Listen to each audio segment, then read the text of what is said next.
नमस्कार दोस्तों, आप सबका स्वागत करता हूं। मैं आशीष श्रीवास्तव दिव्यदर्शी के इस दिव्य प्लेटफॉर्म पर जो हमारे माननीय सर लोकेश चौधरी के नेतृत्व में चालू है।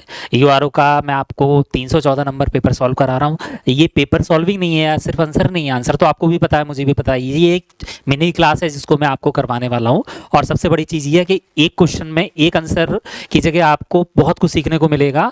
और सबसे बड़ी बात ये है यहाँ कि हमारा आप दिव्यदर्शी का जो यूट्यूब चैनल है उसको आप सब्सक्राइब करें, ज़्यादा से ज़्यादा दोस्तों को बताएं। अच्छी क्लास लगती है। अगर हमारी क्लास अच्छी लगती है तो मेरा नाम, सर का नाम, सभी का नाम सभी लोगों को बताएं, सब्सक्राइब करें, ज़्यादा से ज़्यादा लोगों को फैलाएं, ताकि आप सभी लोग, आपके सभी दोस्त ही यूआरओ बनने का अपना सपना पूरा कर सकें। तो हम लोग पहला क्वेश्चन देखते हैं दोस्तों। राजस्थान नगर पालिका अधिनियम 2009 के अनुसार वार्ड समिति के गठन हेतु कितनी आवश्यक न्यूनतम जनसंख्या निर्धारित की गई? राजस्थान नगर पालिका अधिनियम 2009 के अनुसार वार्ड समिति के गठन हेतु कितनी आवश्यक न्यूनतम जनसंख्या निर्धारित की गई है? तो सबसे पहले वार्ड समिति का गठन। वार्ड समिति का गठन, यहां पर हम बात करते हैं वार्ड समिति का गठन। धारा 54, वार्ड समिति का गठन जो है वो दिया गया है धारा 54 में। राजस्थान नगरपालिका अधिनियम 2009 की धारा 54 में दिया गया है वार्ड समिति का गठन। तो वार्ड समिति के गठन के बारे में दिया है धारा 54 में। धारा 54 के अनुसार राजस्थान नगरपालिका अधिनियम 2009 की धारा 54, धारा 54, धारा 54 सेक्शन 54। ध्यान रखना, सेक्शन 54 है जिसका संबंध किससे है? वार्ड समिति के गठन से। वार्ड समिति का गठन धारा 54, धारा 54 वार्ड समिति, बिल्कुल दिमाग में बैठा लो। 3 लाख की जनसंख्या, ना तो 5 लाख, ना 10 लाख और ना 7 लाख, इनमें से कोई नहीं, यानी 3 लाख की जनसंख्या।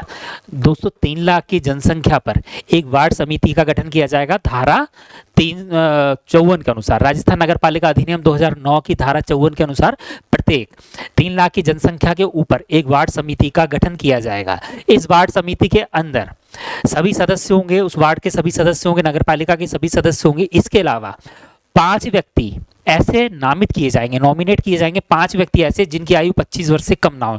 यानी देखिए, नगर पालिका का सदस्य बनने के लिए न्यूनतम आयु कितनी चाहिए? 21 साल चाहिए। लेकिन वार्ड समिति का सदस्य नामित होने के लिए आयु चाहिए 25 साल। तो 25 वर्ष के ऐसे 5 व्यक्ति जिनको नगर पालिका शासन का ज्ञान हो, जिनको नगर पालिका का शासन ज्ञान हो, ऐसे 5 व्यक्तियों को नामित किया जाएगा इस वार्ड समिति के अंदर। तो राजस्थान नगर पालिका अधिनियम 2009 की धारा 54 के अनुसार वार्ड समिति के गठन हेतु 3 लाख की जनसंख्या आवश्यक है। पहली चीज 3 लाख की जनसंख्या आवश्यक है। दूसरा, इस वार्ड समिति में सदस्यों के अलावा जो 5 सदस्य नाम निर्दिष्ट किए जाएंगे उनकी आयु 25 साल से कम नहीं होनी चाहिए। जबकि अगर हम देखते हैं नगर पालिका का सदस्य बनने के लिए आयु कितनी चाहिए?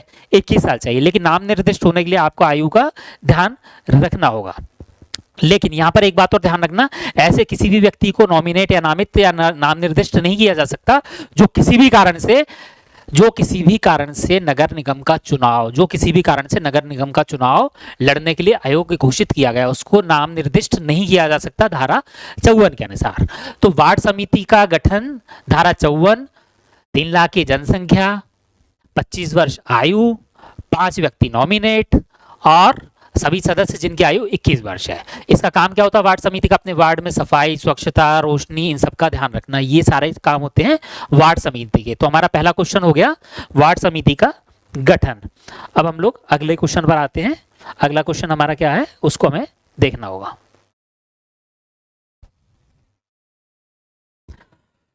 अगले क्वेश्चन पर आते हैं हम लोग दोस्तों। राजस्थान नगर पालिका अधिनियम 2009 के अनुसार, राजस्थान नगर पालिका अधिनियम 2009 के अनुसार किसी पुल की न्यूनतम लंबाई कितने मीटर निर्धारित की गई? राजस्थान नगर पालिका अधिनियम 2009 के अनुसार किसी पुल की जो न्यूनतम लंबाई है वो कितने मीटर निर्धारित की गई है? तो देखिए 4 ऑप्शन है, 4 मीटर से अधिक, 10 मीटर से अधिक, 7 मीटर से अधिक, इनमें से कोई नहीं। 4 ऑप्शन हमको दिए हैं 4 मीटर से अधिक, यानी 4 मीटर से अधिक अगर कोई लंबा है तो क्या वो पुल माना जाएगा? क्या 10 मीटर से अधिक होने पर ही पुल माना जाएगा? 7 मीटर से अधिक होने पर ही पुल माना जाएगा? या फिर कुछ और सिस्टम है? तो 4 मीटर गलत है, 10 मीटर गलत है, 7 मीटर गलत है। इनमें से कोई नहीं बिल्कुल सही आंसर है, यानी कि 6 मीटर।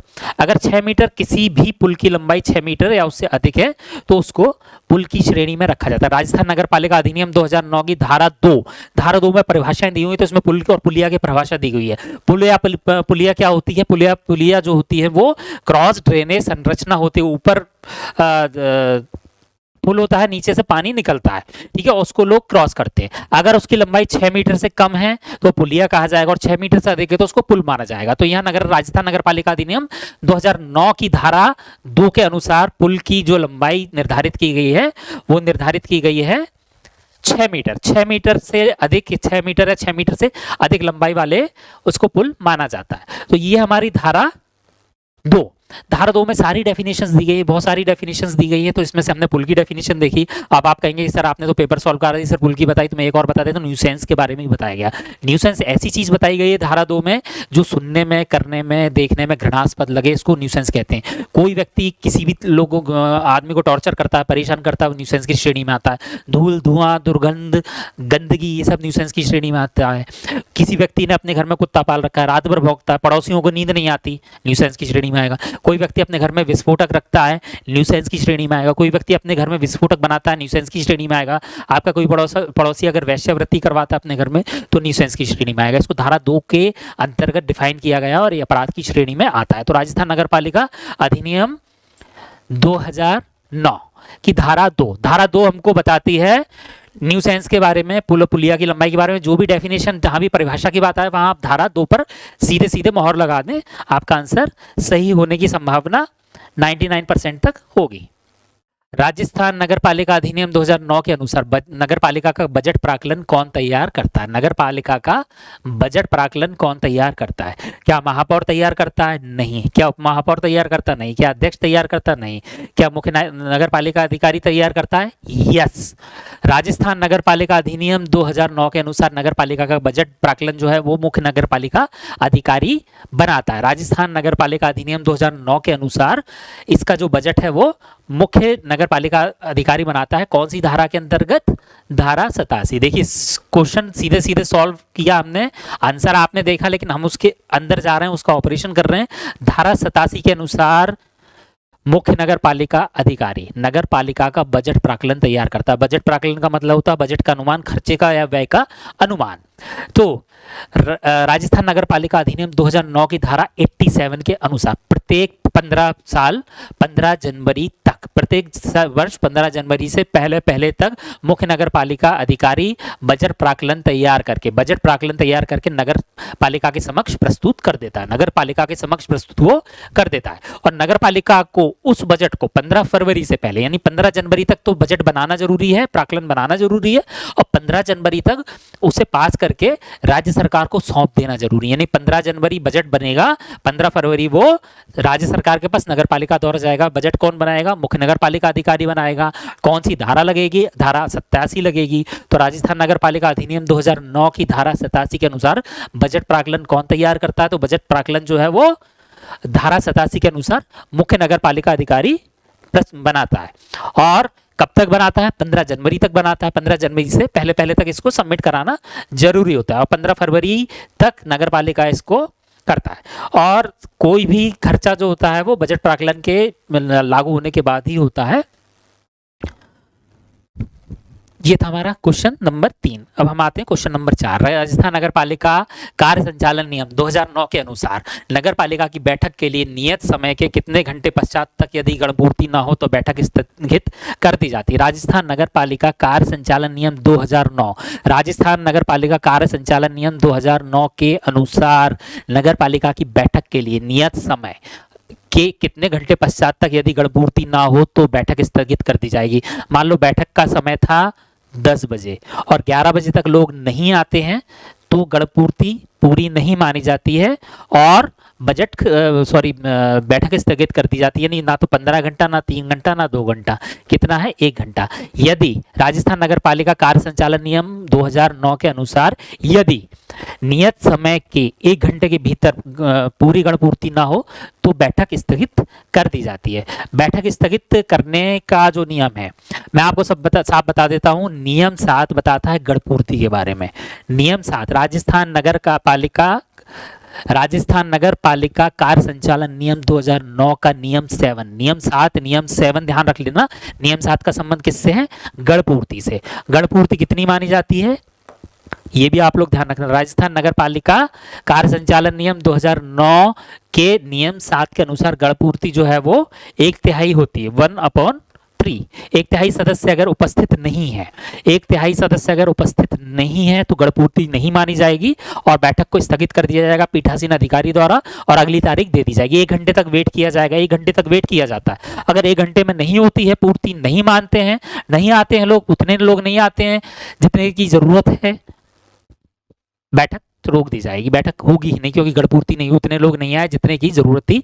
1 तिहाई लोग होना जरूरी है। ये कौन कहता है? ना तो मैं कहता हूं ना हमारा संविधान कहता है, ये कहता है हमारा राजस्थान नगर पालिका कार्य संचालन नियम 2009 का नियम नंबर 7। नियम नंबर 7 हमको क्या बताता है? नियम नंबर 7 हमको बताता है कि गणपूर्ति के अभाव में बैठक स्थगित कर दी जाएगी। गणपूर्ति के लिए 1 तिहाई सदस्यों का होना जरूरी है। सबसे पहली चीज 1 तिहाई सदस्यों का उपस्थित होना जरूरी है। दूसरी चीज अगर हम देखते हैं 1 तिहाई सदस्यों के अलावा, 1 तिहाई सदस्यों के अलावा अगर हम देखते हैं यहाँ पर तो 1 तिहाई सदस्यों के अलावा यहाँ 1 घंटे का भी एक लफड़ा डाल रखा है कि 1 घंटे तक अगर सदस्य नहीं आते हैं, पूरी गणपूर्ति नहीं होती है तो हम उसको पीठासीन अधिकारी उसको कैंसिल कर देगा। तो ये हमारा क्वेश्चन नंबर 4 जिसको हमने अभी सॉल्व किया। अब हम देखते हैं अगला क्वेश्चन, क्वेश्चन नंबर 5। राजस्थान नगर पालिका कार्य संचालन नियम 2009 के अनुसार नगर पालिका के 1 तिहाई सदस्यों के अनुरोध पर अध्यक्ष को कितने दिनों में बैठक बुलाना अनिवार्य है? राजस्थान नगर पालिका कार्य संचालन नियम 2009 के अनुसार नगर पालिका के 1 तिहाई सदस्यों के अनुरोध पर अध्यक्ष को कितने दिनों में विशेष बैठक बुलाना अनिवार्य है? तो राजस्थान नगर पालिका कार्य संचालन नियम 2009 का नियम नंबर 3, नियम नंबर 3 इससे रिलेटेड है। बैठक बुलाने का संबंध जो है वो नियम नंबर 3 से है। बच्चों ने बहुत शिकायत की थी कि मैं धाराएं ज्यादा बढ़ाता हूं। अब देखो इसमें धारा कहीं भी नहीं आ रही, नियम आ गए। कुछ ना कुछ तो आएगा ही। कड़वी गोली कहीं ना कहीं आप लोगों को खाने को मिलेगी, लेकिन कड़वी गोली खाकर ही हम हेल्दी बनेंगे और यूआरओ का एग्जाम निकाल लेंगे। तो यहाँ पर हम लोग देखते हैं राजस्थान नगर पालिका कार्य संचालन नियम 2009 का नियम 3। नियम 3 का संबंध किससे है? बैठक बुलाने से। 1 तिहाई सदस्यों के अनुरोध पर अध्यक्ष को कितने दिनों में बैठक बुलाना अनिवार्य है? तो मैं आपको पूरा नियम बता देता हूँ। इसका नियम नंबर 3 जो है वो पूरा का पूरा आपको समझा देता हूँ। राजस्थान नगर पालिका कार्य संचालन नियम 2009 इसके अनुसार प्रत्येक 60 दिन यानी 2 महीने और वर्ष में 6 बार बैठक होना अनिवार्य है। यानी कि हर 2 महीने में 1 बैठक या साल में 6 बैठक या फिर हर 60 दिन में 1 बैठक, बात वही पड़ेगी। 1 बैठक होना जरूरी है नियम नंबर 3 के अनुसार। अगर विशेष बैठक बुलाना चाहते हैं सदस्य तो 1 तिहाई सदस्य अगर लिखित अनुरोध करते हैं अध्यक्ष को के पास एक एप्लीकेशन देते हैं कि भाई बैठक बुलाई जाए तो 7 दिनों में बैठक बुलाना अनिवार्य होता है। 7 दिनों में अध्यक्ष के लिए बैठक बुलाना अनिवार्य होता है। ना तो 2 दिन में, ना 3 दिन में और ना 15 दिन में, 7 दिन में बैठक बुलाना अनिवार्य होता है। 7 दिन के अंदर अगर वो बैठक नहीं बुलाता है तो भी कुछ प्रोविजन होगा, पक्की बात है। नियम नंबर 3 क्या कहता है? नियम नंबर 3 कहता है कि राजस्थान नगर पालिका कार्य संचालन नियम के 3 के अनुसार विशेष बैठक बुलाना अनिवार्य है। किसके लिए? अध्यक्ष के लिए 7 दिनों में। अगर वो उस विशेष बैठक को नहीं बुलाता है, 7 दिन खत्म हो जाते तो वहां से फिर 10 दिन की काउंटिंग चालू हो जाती है। तो अगले 10 दिनों के अंदर मुख्य नगर पालिका अधिकारी को उस बैठक को बुलाना पड़ता है। अगर किसी भी कारण से, किसी भी रीजन से अध्यक्ष अगर 7 दिन में बैठक नहीं बुलाता, 7वां दिन खत्म होने के बाद फिर से काउंटिंग शुरू होती है। अब 10 दिन दिए जाते हैं। किसको दिए जाते हैं? 10 दिन दिए जाते हैं नगर पालिका अधिकारी को। उसको 10 दिनों के अंदर उस बैठक को बुलाना अनिवार्य होता है राजस्थान नगर पालिका कार्य संचालन नियम 2009 के अनुसार। तो दोस्तों हमारे 5 क्वेश्चन हो गए। अब हम लोग 6वें क्वेश्चन पर आते हैं। राजस्थान नगर पालिका अधिनियम 2009 के अनुसार बिना अनुज्ञप्ति के मजदूरों की छुट्टी पर सायरन के उपयोग पर कम से कम कितना जुर्माना निर्धारित है?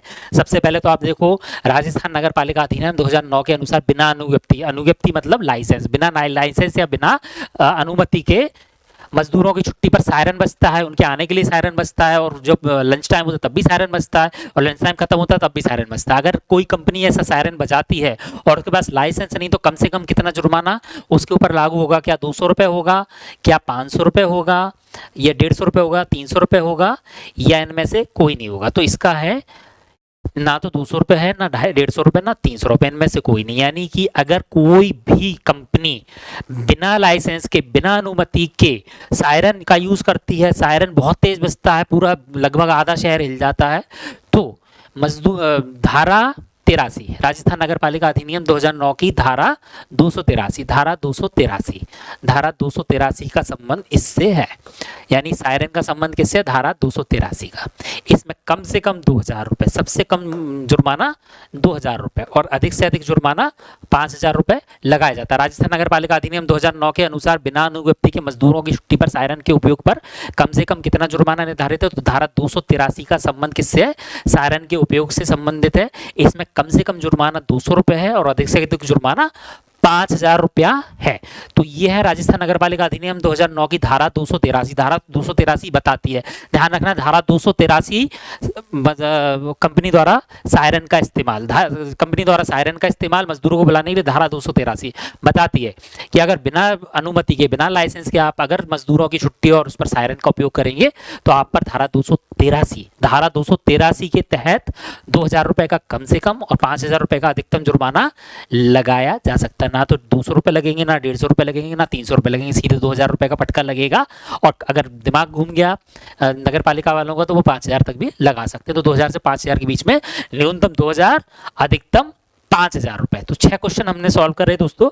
अब हम अगले क्वेश्चन पर जाते हैं। राजस्थान नगर पालिका अधिनियम 2009। राजस्थान नगर पालिका अधिनियम 2009 के अनुसार निर्वाचन याचिका प्रस्तुत करने की समय सीमा क्या है? निर्वाचन याचिका मतलब किसी को अगर निर्वाचन याचिका प्रस्तुत करना है, संतुष्ट नहीं है, उसको कुछ गड़बड़ लगी, कोई भी निर्वाचन, तो वो कितने दिनों में प्रस्तुत कर सकता है? क्या 7 दिन में कर सकता है, या 15 दिन में कर सकता है, या फिर वो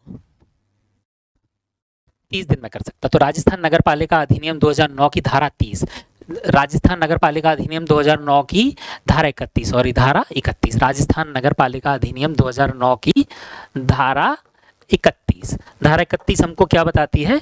धारा 31 हमें बताती है निर्वाचन याचिका प्रस्तुत करने का समय। ना तो 15 दिन है, ना 7 दिन है, ना इनमें से कोई नहीं। कितना समय दिया जाता है? 30 दिन। 30 दिन के अंदर वो जिला न्यायाधीश के समक्ष, 30 दिन के अंदर वो जिला न्यायाधीश के समक्ष निर्वाचन याचिका प्रस्तुत कर सकता है। जो व्यक्ति सेटिस्फाइड नहीं है और चाहता है कि वो किसी प्रकार से उसकी जांच करवाए, निर्वाचन की जांच करवाए, तो निर्वाचन याचिका प्रस्तुत की जा सकती है 30 दिनों के भीतर। और जिला न्यायाधीश के फैसले के विरुद्ध अपील कहाँ की जा सकती है? हाई कोर्ट तक, हाई कोर्ट में अपील की जा सकती है। तो राजस्थान नगर पालिका अधिनियम 2009 की धारा 31 हमको क्या बताती है? वो बताती है कि निर्वाचन याचिका प्रस्तुत करने की समय सीमा जो है वो 30 दिन है। 30 दिन में आपको करना होता है और ये जो है वो जिला न्यायाधीश के समक्ष प्रस्तुत की जाएगी और इसके विरुद्ध जो अपील है वो हाई कोर्ट में की जाएगी। राजस्थान नगर पालिका अधिनियम 2009 की धारा 31 का संबंध किससे है? निर्वाचन याचिका प्रस्तुत करने की समय सीमा। निर्वाचन याचिका प्रस्तुत करने की समय सीमा कितनी है? 30 दिन है। किसके समक्ष की जा सकती है? जिला न्यायाधीश के समक्ष की जा सकती है। और अगर आप संतुष्ट नहीं है उसके फैसले से तो ये इसके खिलाफ जो अपील होगी वो होगी हाई कोर्ट में, राज्य के हाई कोर्ट में उसके खिलाफ अपील हो जाएगी, जो कि अंतिम माना जाएगा। तो दोस्तों हमारे 7 क्वेश्चन हो चुके हैं। अब हम लोग अगले क्वेश्चन पर आते हैं। राजस्थान नगर पालिका अधिनियम 2009 के अनुसार प्राकृतिक मृत्यु की दशा में नगर पालिका को किसी लावारिस शव को कितने समय में के भीतर दफन या जलाना आवश्यक है? राजस्थान नगर पालिका अधिनियम 2009 के अनुसार निर्वाचन याचिका प्रस्तुत करने प्राकृतिक मृत्यु की दशा में नगरपालिका को किसी लाश को या शव को कितने समय के भीतर जलाना आवश्यक है या दफनाना आवश्यक है? तो देखिए सीधी सीधी बात है, यहाँ पर धारा 279 की बात हो रही है। राजस्थान नगर पालिका अधिनियम 2009 की धारा 279, धारा 279 की बात हो रही है। धारा 279 बताती है, राजस्थान नगर पालिका अधिनियम 2009 की धारा 279 बताती है कि अगर किसी व्यक्ति की प्राकृतिक रूप से मृत्यु होती है, किसी व्यक्ति की प्राकृतिक रूप से मृत्यु होती है तो उसको ना तो 30 घंटे में, ना 12 घंटे में, और ना दूसरा भी 12 ही आ गया, कोई बात नहीं, इसमें से कोई नहीं, बल्कि 24 घंटे के अंदर उसको दफनाना आवश्यक है या जलाना आवश्यक है अगर प्राकृतिक मृत्यु है तो। और ये धारा 279 एक चीज और बताती है कि दफनाते समय या जलाते समय धार्मिक रीति रिवाजों का ख्याल रखने का प्रयास किया जाएगा, यानी जो भी रीति रिवाजों के जो भी नियम होंगे उनका भी ख्याल रखने का प्रयास किया जाएगा, धार्मिक नियमों को मानने का प्रयास किया जाएगा। तो दफनाना या जलाने का जो संबंध है वो है 24 घंटे। 24 घंटे के अंदर लावारिस लाश को जलाया जा सकता है अगर प्राकृतिक मृत्यु है तो। और अगर कोई संदिग्ध मृत्यु है तो फिर वो पुलिस का कार्रवाई होगी, अदालती कार्रवाई होगी, पोस्टमार्टम होगा, उसके बाद ही होगा, उसका वो अलग निर्णय होता है जब तक क्लैरिफिकेशन आपको नहीं मिलता है। तो यहाँ पर हम लोगों ने 8 क्वेश्चन सॉल्व किए। अब हम देखते हैं 9वां क्वेश्चन। राजस्थान नगर पालिका अधिनियम 2009 के अनुसार भवन से प्रभावी जल निकासी व्यवस्था न होने की स्थिति में न्यूनतम जुर्माना राशि कितनी? 1000, 2000, 3000, इनमें से कोई नहीं। तो यहाँ पर हम लोग देखते हैं राजस्थान नगर पालिका अधिनियम 2009 के अनुसार भवन से प्रभावी जल निकासी व्यवस्था न होने की दशा में कितनी न्यूनतम राशि जुर्माना दी गई है। तो यहाँ पर सबसे पहले तो आप धारा देखिए, धारा राजस्थान नगर पालिका अधिनियम 2009 की कौन सी धारा यहाँ लगती है? तो यहाँ पर धारा लगती है 202, धारा 202। राजस्थान नगर पालिका अधिनियम 2009 की धारा 202 के अंतर्गत के तहत अगर भवन में जल निकासी की समुचित व्यवस्था नहीं है तो न्यूनतम जुर्माना राशि कितनी है? 2000 रुपए। तो न्यूनतम जुर्माना राशि है 2000 रुपए। तो 2000 रुपए न्यूनतम जुर्माना राशि है, लेकिन अधिकतम जुर्माना राशि कितनी है? 5000 रुपए। अधिकतम जुर्माना राशि मान ली जाती है यहाँ 5000 रुपए। यानी राजस्थान नगर पालिका अधिनियम 2009 की धारा 202 बताती है कि अगर भवन में आपने प्रभावी जल निकासी की व्यवस्था नहीं की है तो आप पर कम से कम 2000 रुपए का जुर्माना लगाया जाएगा और अधिकतम ये जुर्माना जो है वो बढ़कर 5000 रुपए हो सकता है। अब यहाँ पर एक चीज और है, इसी धारा में एक चीज की व्यवस्था और की गई है, वो है राजस्थान में 500 वर्ग मीटर तक का मकान बनाने के लिए नगर पालिका से अलग से अनुमति नहीं लेनी होगी। 500 मीटर तक का अगर आप मकान बनाना चाहते हैं तो आपको अलग से अनुमति नहीं लेनी होगी, पट्टे के साथ ही आपको अनुमति दे दी जाएगी। 500 वर्ग मीटर से ऊपर का मकान है तो आपको अलग से अनुमति लेनी होती है, लेकिन 500 वर्ग मीटर तक का मकान बनाने के लिए अनुमति अलग से नहीं लेनी होगी। जब आप पट्टा लेंगे उसके साथ ही आपको अनुमति मकान बनाने की दे दी जाएगी, सिर्फ आपको नक्शा और बाकी चीजें जमा करनी होंगी, यानी आपको बार बार नगर पालिका के चक्कर नहीं काटने होंगे। और यहाँ पर ध्यान रखना, ये व्यवस्था जयपुर से चालू की गई है, प्रायोगिक तौर पर चालू की गई थी, और पुराने जयपुर यानी परकोटा जो है, जो गुलाबी सिटी है जहाँ पुराने राजाओं के महल वगैरह बने, वहाँ ये व्यवस्था लागू नहीं है। ध्यान रखना, नई सिटी में, नए शहर में ये व्यवस्था लागू, नई कॉलोनी कटेगी तो वहाँ चालू है, और इसका फायदा ये है कि बार बार जो भी समस्या आती है उससे बचा जा सकता है। तो 9 क्वेश्चन हमने यहाँ पर सॉल्व कर लिए हैं। अब 10 नंबर क्वेश्चन पर आते हैं। राजस्थान नगर पालिका अधिनियम 2009 की धारा 2। राजस्थान नगर पालिका अधिनियम 2009 की धारा 2। धारा 2 मतलब कहीं ना कहीं परिभाषा की बात आ रही है। मैं वर्णित न्यूसेंस के संबंध में दिए गए, न्यूसेंस की परिभाषा के संबंध में दिए गए कथनों में से सत्य कथन की पहचान कीजिए। न्यूसेंस में कोई स्थान या चीज शामिल है जो दृष्टि, गंध या सुनने की भावना के लिए चोट, खतरे, जुझलाटे, अपराध का कारण बनता है या जीवन रक्षक दवाओं के उचित वितरण और इस्तेमाल को दर्शाता है। तो यहाँ पर मैं बता देता हूँ, राजस्थान नगर पालिका अधिनियम 2009 की धारा 2।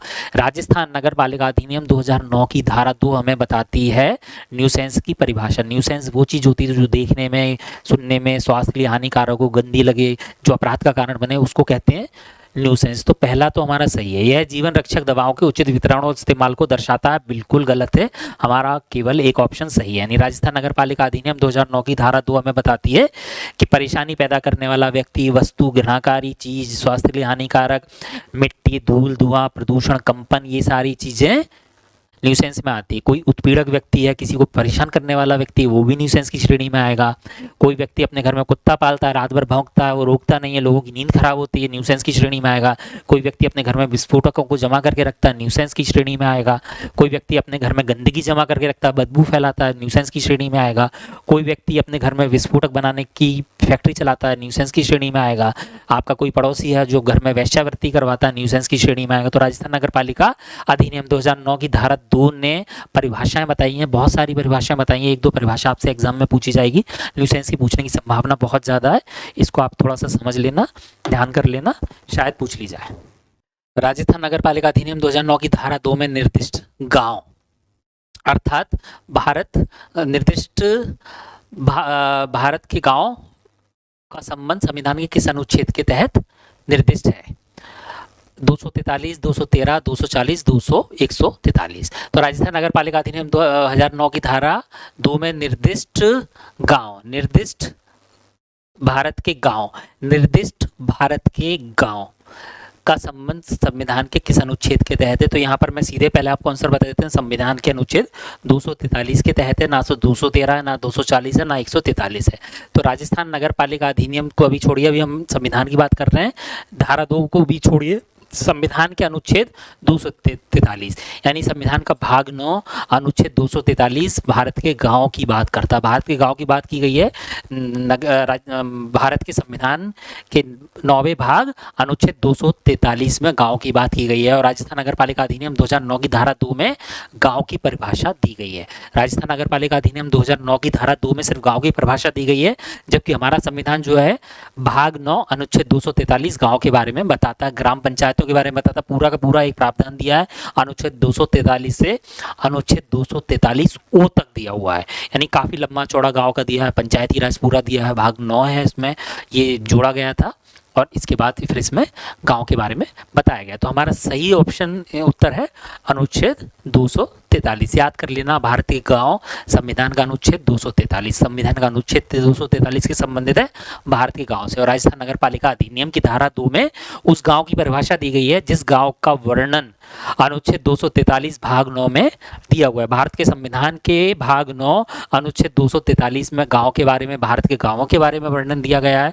आगे पंचायती राज भी दी गई है, यानी 243 से लेकर 243 ओ, 243 अनुच्छेद से लेकर अनुच्छेद 243 ओ तक बात की गई है। तो ये था हमारा 11 क्वेश्चन। अब हम लोग देखते हैं 12 नंबर क्वेश्चन।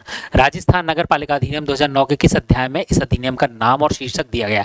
राजस्थान नगर पालिका अधिनियम 2009 के किस अध्याय में इस अधिनियम का नाम और शीर्षक दिए गए? तो राजस्थान नगर पालिका अधिनियम 2009। अगर हम अपने सिलेबस की बात करें तो कुल 9 अध्याय हैं, वैसे 11 अध्याय होते हैं, लेकिन हम बात करते हैं पहले अध्याय की। पहला अध्याय जो है उसमें इस अधिनियम का संक्षिप्त नाम, प्रसार और प्रारंभ तिथि दी हुई है। संक्षिप्त नाम क्या है इसका जो दिया गया? धारा अध्याय 1, राजस्थान नगर पालिका अधिनियम 2009 के अध्याय 1 और धारा 1। अध्याय 1 की धारा 1 में इस अधिनियम का नाम, शीर्षक और प्रसार तीनों चीजें दी हुई। धारा 1 अध्याय 1, ना तो 7 ना 8 ना 10।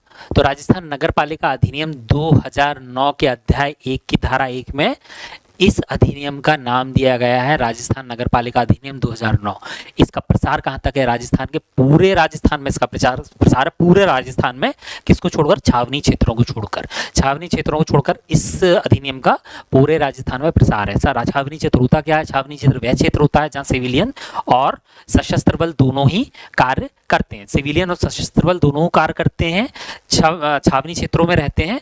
और ये जो इसके बारे में अधिनियम है वो 1924 में बना था। तो हमारे यहाँ राजस्थान की बात करें, राजस्थान में छावनी कहाँ पर है? तो राजस्थान में एकमात्र छावनी नसीराबाद, जिला अजमेर। टोटल कितनी छावनियां हैं? 62 छावनियां। भारत की सबसे बड़ी छावनी कौन सी है? कानपुर छावनी है। भारत की सबसे पुरानी छावनी कौन सी जो अभी भी चल रही है? वो रुड़की छावनी है। तो ये हम लोग छोटी छोटी चीजें देख रहे हैं और बाकी नसीराबाद हमारी छावनी है। और जब 1857 का विद्रोह हुआ था तब टोटल कितनी छावनियां थी हमारे यहाँ? 6 छावनियां थी राजस्थान में 6 छावनियां थी। तो छावनी क्षेत्रों को छोड़कर पूरे राजस्थान, तो छावनी क्षेत्रों में प्रशासन कौन करता है? छावनी क्षेत्रों में प्रशासन जो होता है रक्षा संपदा महानिदेशालय करता है। रक्षा मंत्रालय का रक्षा संपदा महानिदेशालय करता है और उसके निदेशालय का जो कार्यपालक अधिकारी होता है जो यहाँ पर करता है, उसकी नियुक्ति राष्ट्रपति द्वारा की जाती है संसद या मंत्रिमंडल की सलाह पर। 12 क्वेश्चन हो गए। अब हम लोग अगला क्वेश्चन देखते हैं। राज्य सरकार या उसके द्वारा अधिकृत किसी प्राधिकरण के पूर्वानुमोदन के बिना किसी भी गली या सार्वजनिक स्थान पर किसी भी मूर्ति को स्थापित करता है तो न्यूनतम कितना जुर्माना लगेगा? यानी कि बिना अनुमति के, सीधी सीधी बात हम देखते हैं, बिना अनुमति के अगर कोई व्यक्ति अपनी मूर्ति, किसी की भी मूर्ति स्थापित कर देता है तो उस पर कितना जुर्माना लगेगा? तो सबसे पहले तो आप लिख दीजिए धारा कौन सी लगेगी? धारा 241, राजस्थान नगर पालिका अधिनियम 2009 की धारा 241। राजस्थान नगर पालिका अधिनियम 2009 की धारा 241। धारा 241 के तहत अगर वो बिना किसी लाइसेंस के, बिना किसी अनुमति के मूर्ति स्थापित कर लेता है तो उस पर न्यूनतम जुर्माना ना तो 200 रुपये लगेगा, ना 150 रुपये लगेगा, ना 300 रुपये लगेगा, ना इनमें से कोई नहीं लगेगा। उस पर न्यूनतम जुर्माना लगेगा 25,000 रुपये का। 25,000 रुपये का न्यूनतम जुर्माना लगेगा, 25,000 रुपये का, धारा 241 के तहत। राजस्थान नगर पालिका अधिनियम 2009 की धारा 241 बताती है कि अगर बिना अनुमति के आप मूर्ति लगा देते हैं तो आप पर 25,000 रुपये का न्यूनतम जुर्माना लगेगा, जो अधिकतम 50,000 रुपये तक हो सकता है। तो राजस्थान नगर पालिका अधिनियम 2009 की धारा 241 का संबंध किससे? बिना अनुमति के मूर्ति लगाने से। बिना अनुमति की मूर्ति लगाने का संबंध किससे? धारा 241 से। और मूर्ति लगाने पर सजा कितनी है आपको? जुर्माना कितना है? जुर्माना है 25,000 रुपये। 25,000 रुपये न्यूनतम है, यानी सबसे कम की रसीद अगर कटेगी तो 25,000 की कटेगी, और 30 की भी कट सकती, 35 की कट सकती, 40 की, 45 की, कहाँ जाकर रुकेगी? ये 50,000 तक। 50,000 तक आपकी रुक जाइए। अधिकतम से चालू करें तो 50,000, न्यूनतम से चालू करें तो 25,000, यानी 25,000 रुपए से लेकर 50,000 रुपए तक के बीच में आपका जुर्माना लगाया जा सकता है। धारा 241 राजस्थान नगर पालिका अधिनियम 2009 की धारा 241 के तहत यदि कोई मूर्ति को लगा लेता है बिना किसी परमिशन के, बिना किसी लाइसेंस के, कोई मूर्ति गली में स्थापित कर देता है, लगा देता है, तो नगर निगम उसकी 25,000 रुपए की रसीद काट देगी। और अगर सड़क गया दिमाग, कहा सुनी हो गई, गर्मा गर्मी हो गई, नहीं हटाया आपने टाइम पर, तो 50,000 तक भी जा सकता है। 50,000 से ज़्यादा की औकात नगर निगम की नहीं है कि उससे ज़्यादा की रसीद काट पाए, लेकिन 50,000 तक वो काट सकती है।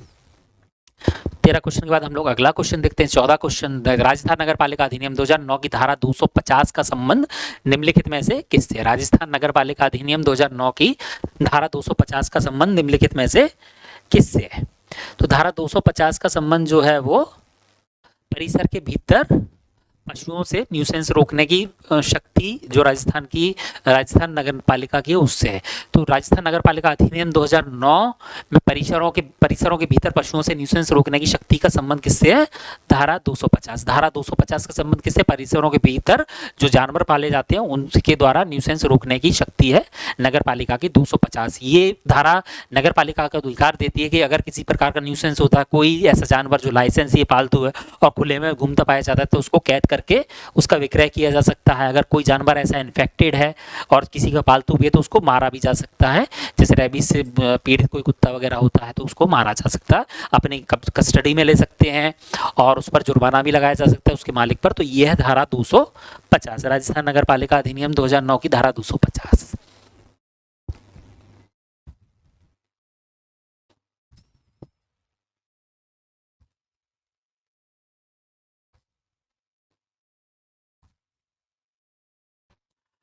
कोई व्यक्ति वार्ड के लिए मतदाता सूची में पंजीकरण के लिए अयोग्य हो जाएगा, अयोग्य हो जाएगा। राजस्थान नगर पालिका अधिनियम 2009 में कोई व्यक्ति वार्ड के लिए मतदाता सूची में पंजीकरण के लिए अयोग्य हो जाएगा यदि वह राज्य का नागरिक नहीं है, दिव्यांग या सक्षम अधिकारी द्वारा उसे दिव्यांग घोषित किया गया है, संबंधित किसी भी कानून के प्रावधानों के तहत मतदान से अयोग्य घोषित किया गया है, ये सभी। तो धारा क्वेश्चन नंबर 95, क्वेश्चन नंबर 95 हम लोग देखते हैं। राजस्थान नगर पालिका अधिनियम 2009 की धारा 14। धारा 14 हमें बताती है, धारा 14 का संबंध किससे है? धारा 14 संबंध है मतदाता सूची में पंजीकरण के लिए अयोग्यता का संबंध किससे है? धारा 14। धारा 14 के अनुसार कोई व्यक्ति मतदाता सूची में पंजीकरण के लिए अयोग्य घोषित कर दिया जा सकता है। राजस्थान नगर पालिका अधिनियम 2009 की धारा 14। धारा 14 का संबंध किससे? मतदाता सूची में पंजीकरण के लिए अयोग्य होने की स्थिति से। तो राजस्थान नगर पालिका अधिनियम 2009 की धारा 14 के अनुसार यदि कोई व्यक्ति राज्य का नागरिक नहीं है, बिल्कुल गलत, देश का नागरिक नहीं है, भारत का नागरिक नहीं है, तो वो मतदाता सूची में पंजीकरण के लिए अयोग्य घोषित कर दिया जाएगा। दिव्यांग है, कोई मतलब नहीं है, दिव्यांग होने से कोई मतलब नहीं है, दिव्यांग है तो भी वो पंजीकरण के लिए अयोग्य घोषित नहीं होगा। संबंधित किसी कानून के प्रावधानों के तहत मतदान से अयोग्य घोषित किया गया है, मात्र एक सही है, बाकी सारे गलत हैं। तो यहाँ पर हमारा ऑप्शन सी सही जाता है, संबंधित किसी भी कानून के प्रावधानों के तहत मतदान से अयोग्य घोषित किया गया है। राजस्थान नगर पालिका अधिनियम 2009 की धारा 14 बताती है कि किसी व्यक्ति को किन कारणों से अयोग्य घोषित किया जा सकता है मतदाता सूची में नाम पंजीकरण के लिए। तो अगर वो भारत का नागरिक नहीं है, विदेशी नागरिक है, तो उसको, क्योंकि हमारे राज्य की कोई नागरिकता नहीं होती, हमारे यहाँ भारत की नागरिकता होती है, तो भारत का नागरिक नहीं है। तो दूसरा, यदि वो संबंधित किसी कानून के प्रावधानों के तहत मतदान से अयोग्य घोषित किया गया। तीसरा, यदि वो सक्षम न्यायालय द्वारा ये बताया गया है कि ये विकृत मानसिकता का है, ना कि दिव्यांग। दिव्यांग से कोई मतलब नहीं है, कोई लेना देना नहीं है, बल्कि दिव्यांग को तो और ज़्यादा कुछ फैसिलिटी ही दे दी जा सकती है। ये हमारा देश है, लोकतंत्र है, भारत है, जिसमें कि हम लोग ज़्यादा से ज़्यादा फैसिलिटी देते हैं। यही देश है, यही भारत है, यही है, यही भाईचारा है जो कहीं किसी वर्ल्ड में दिखाई नहीं देता, सिर्फ हमें अपने इंडिया में दिखाई देता है कि यहाँ गरीबों को, अमीरों को गले लगाया जाता है, यहाँ दिव्यांगों को गले लगाया जाता है, यहाँ कोई भेदभाव नहीं होता, किसी प्रकार का भेदभाव नहीं, भाईचारा बना हुआ, आज भी बना हुआ। हम कितना भी बोल लें, कितना भी लड़ लें, कितना भी कुछ कर लें, दिल से हम लोग सभी लोग भारतीय हैं, हिंदुस्तानी हैं और एक हैं। तो ये हमारी बहुत बड़ी ताकत है और हम लोग इसी ताकत के बलबूते आज आगे बढ़ रहे हैं। अगला क्वेश्चन देखते हैं हम लोग। इनमें से सत्य कथन चुनिए। कोई व्यक्ति किसी भी चुनाव में एक से अधिक वार्डों में मतदान कर सकता है यदि वह चाहे तो। कोई भी व्यक्ति किसी भी चुनाव में एक ही वार्ड में एक से अधिक बार मतदान करेगा, भले ही उसका नाम मतदाता सूची में एक से अधिक बार दर्ज किया गया। यदि ऐसा करता है तो सभी वोट शून्य हो जाएंगे। कोई भी व्यक्ति इस अधिनियम के तहत किसी भी चुनाव में मतदान कर सकता है यदि चाहे वह जेल में बंदे हैं या अन्यथा पुलिस की कानूनी हिरासत में, सभी सत्य हैं। तो राजस्थान नगर पालिका अधिनियम 2009 की कौन सी धारा यहाँ पर लगती है? तो यहाँ पर हम लोग देखते हैं धारा 25। यहाँ धारा 25 हमें दिखाई दे रही है। धारा 25 का संबंध किससे है? मत देने का अधिकार, मतदान का अधिकार का संबंध किससे है? धारा 25। राजस्थान नगर पालिका अधिनियम 2009 की धारा 25 का संबंध किससे? मतदान का अधिकार। इसके अनुसार कोई भी व्यक्ति किसी भी चुनाव में एक से अधिक वार्डों में मतदान कर सकता है यदि वे चाहे तो। बिल्कुल गलत है। यदि कोई व्यक्ति किसी भी चुनाव में एक से अधिक वार्डों में मतदान करता है तो उसके सभी वोट शून्य मान लिए जाएंगे, यानी कि वो नहीं कर सकता। कोई भी व्यक्ति किसी भी चुनाव में एक ही वार्ड में एक से अधिक बार मतदान नहीं करेगा, भले ही उसका नाम मतदाता सूची में एक से अधिक बार दर्ज किया गया, और यदि वह ऐसा करता है तो उसके सभी वोट शून्य मान लिए जाएंगे। बिल्कुल सही। कोई भी व्यक्ति इस अधिनियम के तहत किसी भी चुनाव में मतदान कर सकता है, वह जेल में बंद है तो नहीं कर सकता है। अगर पुलिस की कानूनी हिरासत में है तो नहीं कर सकता है। दोनों स्थिति में नहीं कर सकता। जेल में बंद है तो भी वो मतदान देने के लिए नहीं आ सकता, अगर वो पुलिस की हिरासत में तो भी मत नहीं दे सकता। लेकिन राजनीतिक बंदी पर ये अधिनियम, ये नियम लागू नहीं होगा। तो धारा 25 बताती है मतदान का अधिकार।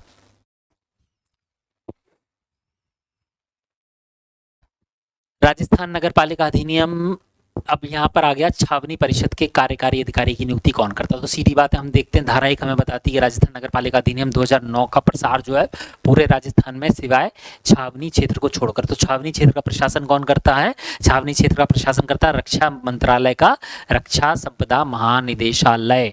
और इसके जो कार्यकारी अधिकारी की नियुक्ति कौन है? वो राष्ट्रपति करता है। किसके माध्यम से करता है?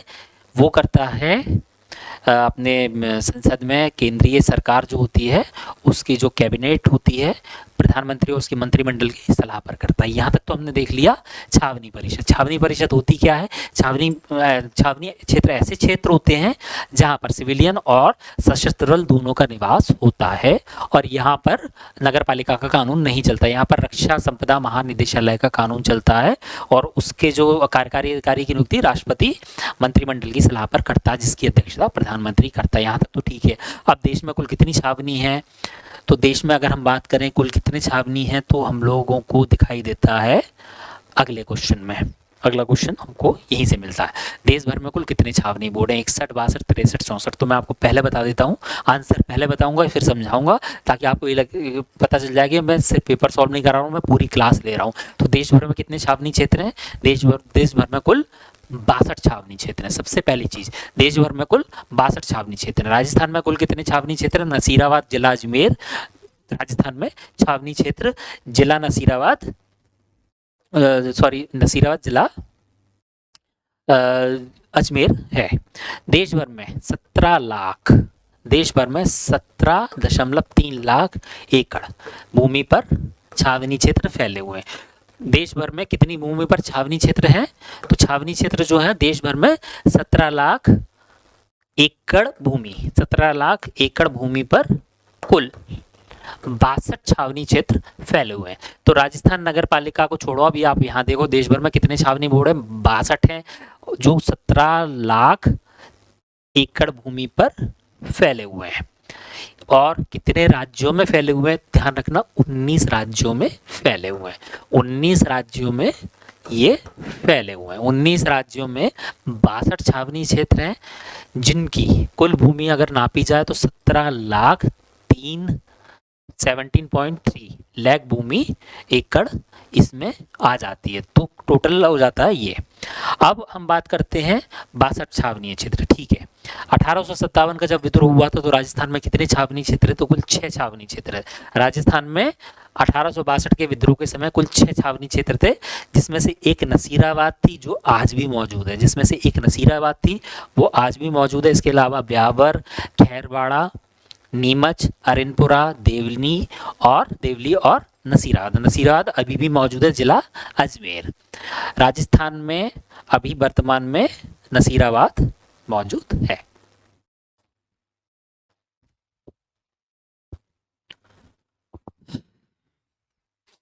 इंदिरा गांधी शहरी क्रेडिट कार्ड योजना में आवेदन प्राप्ति के कितने दिन के भीतर ऋण स्वीकृत कर दिया जाता है?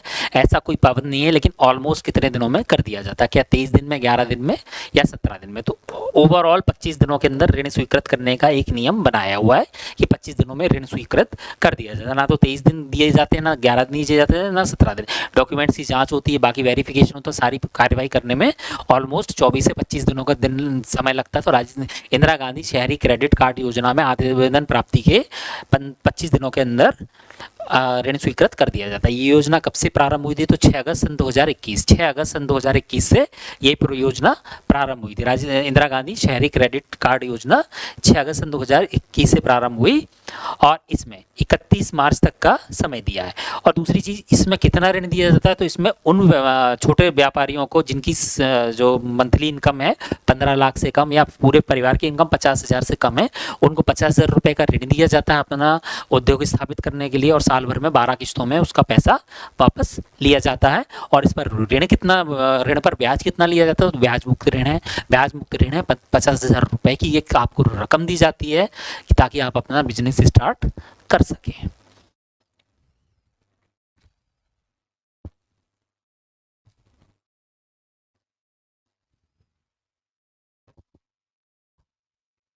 इंदिरा गांधी शहरी क्रेडिट कार्ड योजना में पहले आओ पहले पाओ के आधार पर कितने लाख लोगों को ऋण उपलब्ध कराया जाना निर्धारित किया गया था? क्या 3 लाख, 15 लाख, 7 लाख? इनमें से कोई नहीं। तो इसमें से हमारा ऑप्शन होगा इनमें से कोई नहीं। इनमें से कोई नहीं मतलब 6 अगस्त सन 2021 से प्रारंभ हुई इंदिरा गांधी क्रेडिट कार्ड योजना में पहले आओ पहले पाओ के आधार पर 5 लाख लोगों को ऋण उपलब्ध कराए जाने का प्रावधान रखा गया था। 5 लाख लोगों को ऋण उपलब्ध कराए जाने का प्रावधान रखा गया था। ऋण की सीमा कितनी, मतलब ऋण कितना होगा? 50,000 रुपये होगा। इस पर ब्याज कितना लगेगा? ब्याज रहित ऋण है, साल भर में इसको चुकाना होगा। आयु सीमा क्या है? आयु सीमा है 18 वर्ष से 40 वर्ष के बीच के किसी भी व्यक्ति को जिसकी आय जो है 15,000 से कम है, पारिवारिक आय 50,000 से कम है, उसको ऋण दिया जाएगा 50,000 रुपये का। इस पर कोई ब्याज नहीं लिया जाएगा, साल भर में पैसा आपसे वापस ले लिया जाएगा। तो ये है हमारी इंदिरा गांधी क्रेडिट कार्ड योजना। पहले आओ पहले पाओ मतलब 5 लाख, पहले 5 लाख लोगों को ऋण दे दिया जाएगा, बाकी सबसे हाथ जोड़कर मना कर दिया जाएगा कि अब हमें ऋण नहीं देना है। तो हमारे 20 क्वेश्चन हो गए। अब हम लोग 21वां क्वेश्चन देखें। यदि कोई व्यक्ति शमशान भूमि के आसपास बिना लाइसेंस ईंधन या लकड़ी बेचता है तो उस पर 1,000 से 2,000 रुपये जुर्माना लगाया जा सकता है। दूरी शमशान भूमि के कितने मीटर में निर्धारित है? 300 मीटर, 150 मीटर, 200 मीटर या इनमें से कोई नहीं। तो हम देखते हैं राजस्थान नगर पालिका अधिनियम 2009 की धारा 278। राजस्थान नगर पालिका अधिनियम 2009 की धारा 278।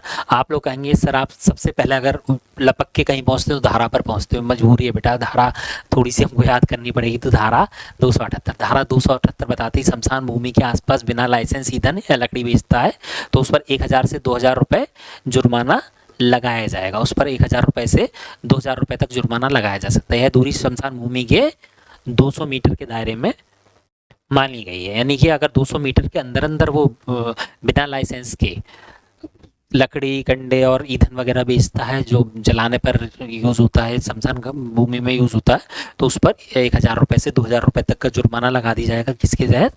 धारा 278 के तहत। तो राजस्थान नगर पालिका अधिनियम 2009 की धारा 278 क्षेत्र का संबंध किससे है? शमशान भूमि के 200 मीटर के दायरे के अंदर अगर कोई व्यक्ति बिना लाइसेंस के शमशान में इस्तेमाल होने वाले ईंधन सामग्री को अगर बेचता हुआ पाया जाता है तो उस पर जुर्माना लगा दिया जाएगा, 1000 रुपये कम से कम और 2000 रुपये अधिकतम जुर्माना उसके ऊपर लग जाएगा। ये हमारा धारा 278, राजस्थान नगर पालिका अधिनियम 2009 की धारा 278।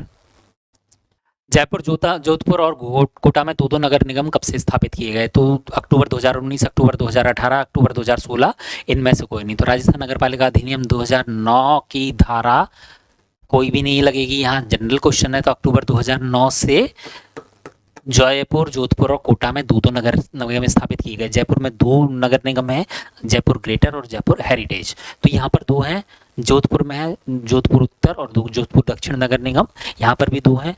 तीसरा है कोटा, कोटा में भी 2 नगर निगम है, कोटा उत्तर और कोटा दक्षिण नगर निगम। ये कब से स्थापित किए गए? अक्टूबर 2019 से। क्यों स्थापित किए गए? क्योंकि इनकी जनसंख्या जो है, इन तीनों शहरों की जनसंख्या 10 लाख के ऊपर पार कर गई और एक नगर निगम के लिए ये इम्पॉसिबल था कि इतनी बड़ी जनसंख्या को संभाल सके। तो इसके 2 भाग करके इनका विभाजन कर दिया गया, इसको विघटित कर दिया गया, उनमें से 2 नगर निगम बना दिए गए। अब हम बात करते हैं जयपुर हेरिटेज। जयपुर है क्योंकि राजधानी है जयपुर हेरिटेज, जयपुर, तो यहाँ पर क्वेश्चन पूछा जा सकता है। तो यहाँ पर हम सबसे पहले बात करते हैं जयपुर हेरिटेज। जयपुर हेरिटेज में कुल कितने वार्ड हैं?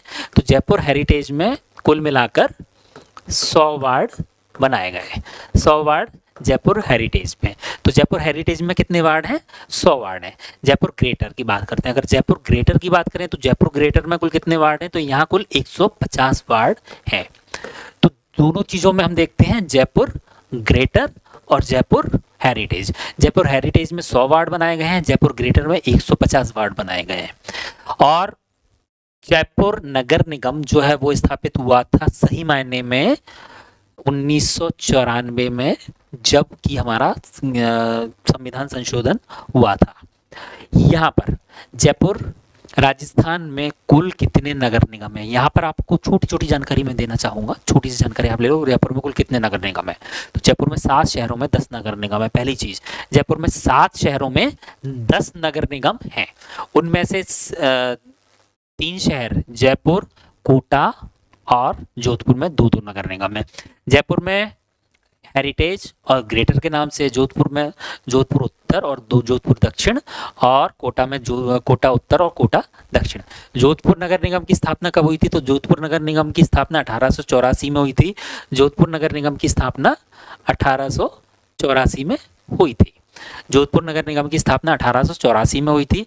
जयपुर का मैंने बताया था, जयपुर में जो नगर पालिका बनाई गई थी, जयपुर में नगर पालिका काफ़ी टाइम पहले बना दी गई थी, 1869 में बना दी गई थी। माउंट आबू के बाद अजमेर में बना था, अजमेर के बाद ब्यावर में बना था, ब्यावर के बाद जयपुर में बना था। लेकिन संवैधानिक रूप से देखें तो 1994 में ये बनाया गया। अब बात करते हैं जयपुर हेरिटेज।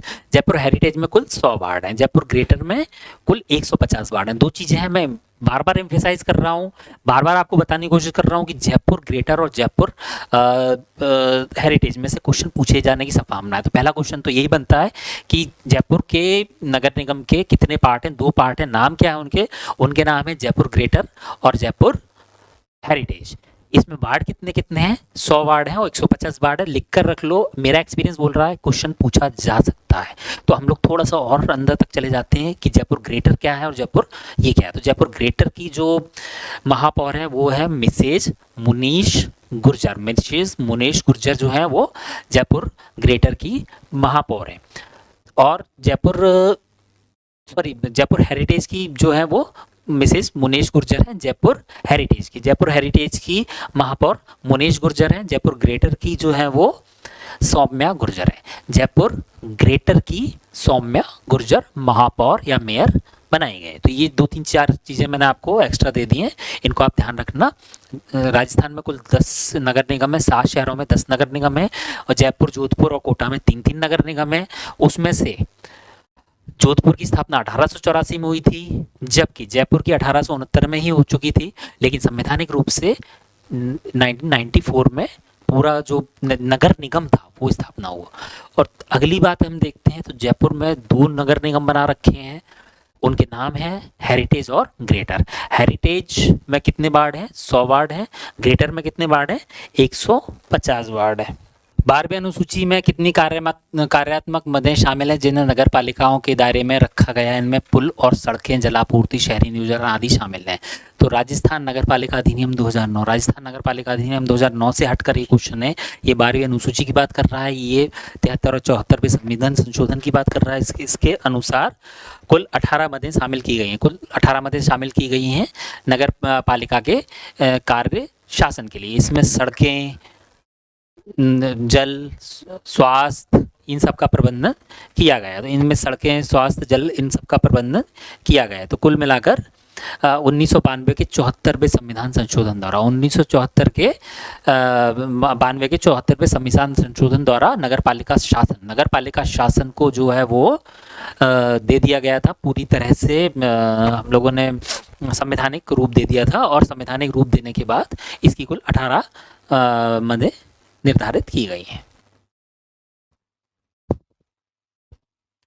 सती प्रथा का गौरवायन जो धारा 29 के अंतर्गत भ्रष्टाचरण की श्रेणी में आता, किस अधिनियम के तहत अपराध घोषित किया गया था? राजस्थान नगर पालिका अधिनियम 2009 की धारा 29 के तहत सती प्रथा का जो गौरवान्वयन है वो सती निवारण अधिनियम 1987 के तहत घोषित किया गया है। तो सती अधिनियम, निवारण अधिनियम 1987 को राजस्थान सरकार ने बनाया था। 1987 में सती निवारण अधिनियम जो है वो राजस्थान सरकार ने बनाया था और 1988 में भारत सरकार ने इसे संघीय कानून में लागू कर दिया, शामिल कर दिया। 1987 में ये जो कानून था सती निवारण अधिनियम 1987 राजस्थान सरकार ने बनाया था, लेकिन 1988 में इसको केंद्रीय सरकार ने संघीय कानून में लागू कर दिया, सती निवारण अधिनियम 1987।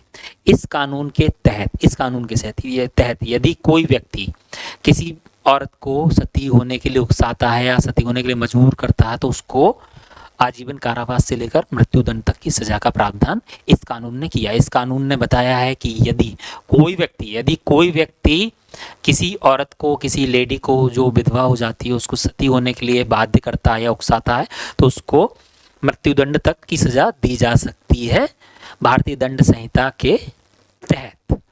और ब्रह्म समाज के संस्थापक राजा राम मोहन राय ने सती प्रथा के विरुद्ध आवाज उठाई थी। ब्रह्म समाज के संस्थापक राजा राम मोहन राय ने सती प्रथा के विरुद्ध आवाज उठाई थी। सती प्रथा को गैर कानूनी घोषित करवाने में इनकी बहुत बड़ी भूमिका है। Governor general Lord William Bentinck के साथ मिलकर 1829 में सती प्रथा को अपराध घोषित कर दिया गया था। लेकिन अगर राज्य स्तर पर देखें तो राजस्थान में सबसे पहले सती पर रोक लगाई थी कोटा रियासत में सती प्रथा पर रोक लगाई गई थी और जयपुर रियासत ने सबसे पहले सती प्रथा को गैर कानूनी घोषित किया था। तो ब्रह्म समाज के संस्थापक राजा राम मोहन राय ने सती प्रथा को गैर कानूनी घोषित करवाया। किसके साथ मिलकर करवाया? गवर्नर जनरल विलियम बेंटिक के साथ मिलकर करवाया। 1829 में करवाया, ब्रह्म समाज के मंच के माध्यम से करवाया, विरोध किया और राजस्थान सरकार ने सती निवारण अधिनियम 1987 बनाया था, जिसे 1988 में केंद्रीय सरकार ने संघीय कानून में लागू कर दिया। इसके तहत अगर सती प्रथा में आप लिप्त पाए जाते तो आजीवन कारावास से मृत्युदंड तक की सजा आपको दी जा सकती है। आपको मृत्युदंड भी दिया जा सकता है इस कानून के अंतर्गत। और यहाँ पर आप ध्यान रखना कि सती प्रथा राजस्थान में कोटा ने बंद की थी सबसे पहले, उसने उस पर रोक लगाई थी और उसको गैर कानूनी सबसे पहले जयपुर रियासत ने किया था। अगला क्वेश्चन, राजस्थान नगर पालिका अधिनियम 2009 के अनुसार सभी उम्मीदवारों का निर्वाचन रद्द हो जाएगा यदि कुल कितनी संख्या में उम्मीदवारों का निर्वाचन शून्य घोषित कर दिया जाए? 2/3, 1/3, 1/2 इनमें से कोई नहीं। तो राजस्थान नगर पालिका अधिनियम 2009 की धारा 33, सबसे पहले तो हम देखते हैं धारा। अब आप कहेंगे सर आप धारा पर बार बार आ रहे हैं आपकी, लेकिन मेरी मजबूरी है और आपकी मजबूरी है धाराएं याद करना। राजस्थान नगर पालिका अधिनियम 2009 की धारा 33, राजस्थान नगर पालिका अधिनियम 2009 की धारा 33 बताती है कि यदि कुल मिलाकर 2/3 सदस्यों का निर्वाचन किसी कारण से अवैध या शून्य घोषित हो जाता है तो सरकार उस नगर पालिका को भंग कर सकती है और नए चुनाव करा सकती है। धारा 33 के अनुसार, धारा 33 हमें बताती है कि यदि राजस्थान में किसी भी नगर पालिका में कुल चयनित सदस्यों का, कुल चुने हुए सदस्यों को, कुल निर्वाचित सदस्यों के कुल संख्या का 2/3 अगर अवैध घोषित हो जाता है, शून्य हो जाता है, उनको हटा देते हैं, तो राज्य सरकार पूरी की पूरी नगर पालिका को भंग करके नए चुनाव का आदेश दे सकती है। ये कौन कहता है? ना तो मैं कहता हूँ, ना हमारा संविधान बोलता है, ये बोलती है हमारी राजस्थान नगर पालिका अधिनियम 2009 की धारा 33। धारा 33 हमें क्या बताती है? किसकी धारा 33 है? राजस्थान नगर पालिका अधिनियम 2009। राजस्थान नगर पालिका अधिनियम 2009 की धारा 33 हमको बताती है कि यदि किसी नगर पालिका में 2/3 कुल चुने गए सदस्यों का 2/3 यदि किसी भी रीजन से शून्य घोषित हो जाता है निर्वाचन याचिका के बाद या किसी भी रीजन से, तो राज्य सरकार उठाकर पूरी पूरी नगर पालिका को भंग कर सकती है और नई नगर पालिका के लिए चुनाव निर्धारित कर सकती है। ये है धारा 33। राजस्थान नगर पालिका अधिनियम 2009 के अनुसार नगर पालिका को अपने बजट प्राक्कलन को अंगीकार करने की तिथि क्या है? राजस्थान नगर पालिका अधिनियम 2009। राजस्थान नगर पालिका अधिनियम 2009 के बजट प्राक्कलन को अंगीकार करने की शक्ति, तो ये दिया है धारा 87। राजस्थान नगर पालिका अधिनियम 2009 की धारा 87 के अनुसार मुख्य नगर पालिका अधिकारी को 15 जनवरी तक बजट प्राक्कलन बनाकर प्रस्तुत करना पड़ता है। उसकी मजबूरी है, नगर पालिका के सम्मुख प्रस्तुत करना है। उसको अंगीकार करने की तिथि मानी गई है 15 फरवरी, यानी बनाने की जो तिथि है वो 15 जनवरी है और उसको लागू करने की तिथि कितनी है? 15 फरवरी। तो 15 फरवरी तक राजस्थान नगर पालिका अधिनियम 2009 की धारा 87 के अनुसार 15 फरवरी तक नगर पालिका अधिकारी द्वारा बनाए गए बजट प्राक्कलन को, नगर पालिका अधिकारी द्वारा बनाए गए बजट प्राक्कलन को अंगीकार करने की जो तिथि दी गई है वो 15 फरवरी दी गई है। ये कौन सी धारा है? ये धारा है 87। धारा 87 बताती है हमको कि 15 जनवरी से पहले मुख्य नगर पालिका अधिकारी को नगर पालिका के सम्मुख बजट प्राक्कलन तैयार करके देना होगा। ठीक है, तैयार करके दे दिया। अब नगर पालिका उसको कब तक अंगीकार करेगी, स्वीकार करेगी, तो उसको चेक करके 15 फरवरी से पहले उसको स्वीकार करके अंगीकार करके उसको राज्य सरकार को सौंप देगी। उसके बाद खर्चे और बाकी चीज़ें चालू हो जाएंगे नगर पालिका निधि से। तो ये नगर पालिका अधिनियम 2009 के अनुसार नगर पालिका की धारा 87 ने हमको यहाँ पर बता दिया। अगले क्वेश्चन पर आते हैं हम लोग।